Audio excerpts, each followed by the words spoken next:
नमस्कार।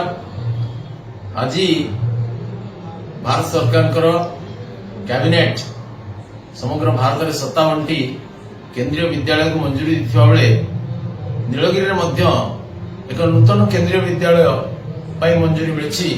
एथिपाई भारत सरकार को माननीय प्रधानमंत्री को एवं विशेषतः हमर शिक्षा मंत्री माननीय श्रीयुत धर्मेंद्र प्रधान को मु विशेष अभिनंदन जनाऊँ, कृतज्ञता प्रकट करुँ।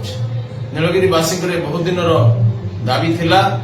मु बारंबार विभिन्न शिक्षा मंत्री मान चिठी लिखी एवं मु नीलगिरी जलेश्वर एवं बेतनटी 3टी केंद्रीय विद्यालय करने माननीय मंत्री सहित आलोचना करी। प्रथम पर्याय गोटे मंजूरी पाई। परवर्ती समय अन्य केंद्रीय विद्यालय जलेश्वर इत्यादि को दिज्व बोली माननीय मंत्री प्रतिश्रुति देते।